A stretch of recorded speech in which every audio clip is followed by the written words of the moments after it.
like to read your trauma timeline? Sure. Well, I start here at 22 months, and that's when my mother left Colombia to come to this country. And left my brothers and I was like the first rupture there. And then 3 years old, I was reunited. And I remember standing there seeing her utterly frozen. And kind of been there for a long time.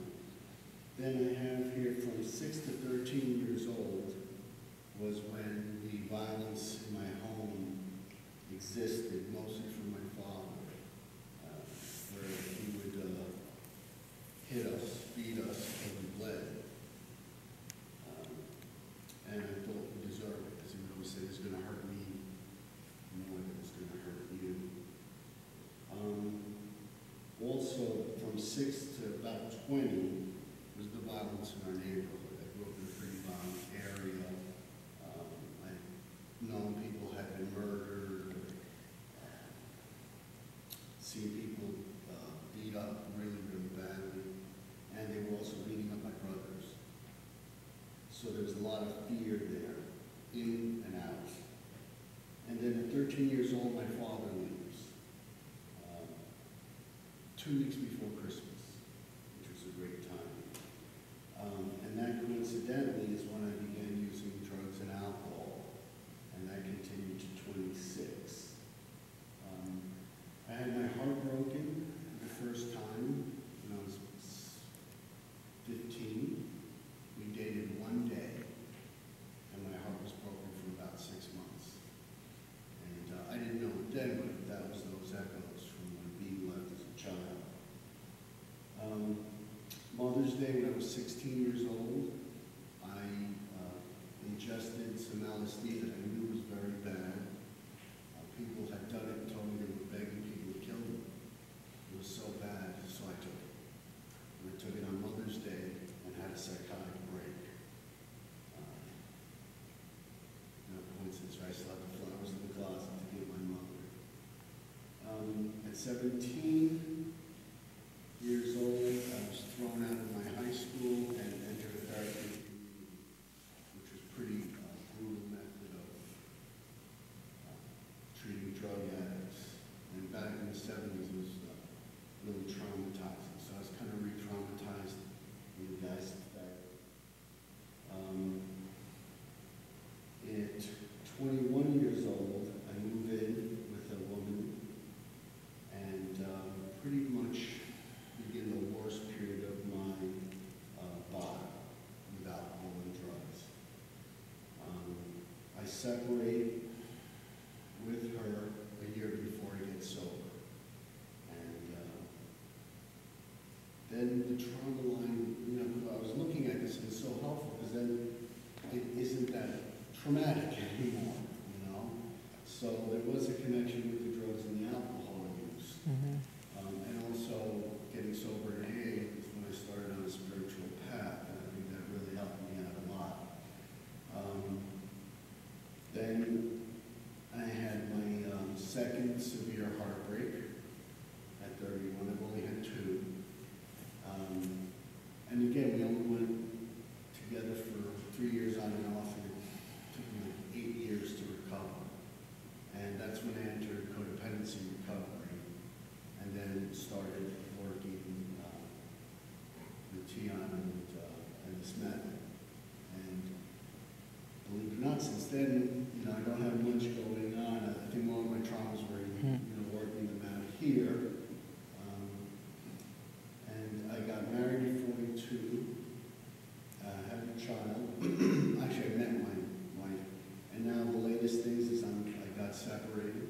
I have a 6-year-old son, and that's been rough.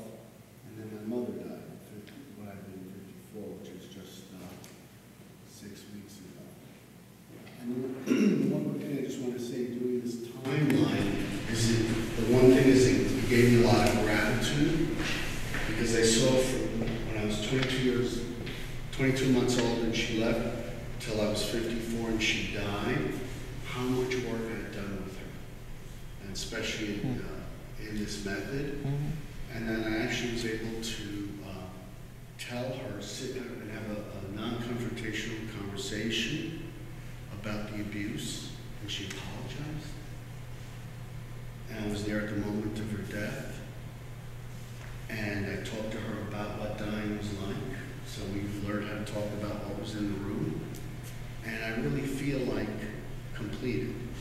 So she died, and I don't feel like I have that huge trauma, wound, or bond still out there. So it was a good feeling of gratitude. And you bring a couple of wonderful points. One is that this is what the work is for, is talking to the parent you might have had who is perhaps dysfunctional or drinking. A lot of times people have a lot of trauma in their childhood, and the parent gets sober. So they have a great relationship with their sober parent today, and they really don't want to go back and deal with the trauma that occurred in childhood because they feel disloyal to their parent today. So psychodrama lets us do that work that Gil is talking about and keep the relationship today in good shape. And the other point, Gil, was when recovery starts, life is full of trauma, right? Avoiding trauma is no solution. That's impossible. So what we want to learn how to do is repair, repair, repair, repair. And recovery is one long repair. In recovery, we tend to repair childhood trauma. We're dealing with PTSD issues, a post-traumatic stress reaction, pain from childhood that's being lived out in adulthood. But recovery helps us not to create more trauma. So once we resolve old issues that we're carrying forward, recovery lets us do on-the-spot repair so that we get traumatized by something that happens in the day, we repair the next hour so that it doesn't get sucked into the limbic system and held there for years and years and come out later through some kind of trigger that we talked about earlier. You lit on gratitude. Are there any other strengths you are aware that you developed, that resilience that got you through this? Well, I think one of the things that was so helpful to me is when I did talk to my mother about the abuse, the charge wasn't there. So I wasn't talking to her like I was 13 again, or 15, you know. Because you did that in psychodrama. Right, I did it in many psychodramas. So when I sat with her, it wasn't accusatory, it wasn't like, and I think that allowed her to apologize, and I really needed to hear that. I needed to hear her sorry, not it didn't happen or get over it or anything that used to happen when I attacked her from that 13-year-old age. It was two adults, heart to heart. It was a really beautiful moment. And I think it allowed her and me to connect at her death, you know, in a very clean way.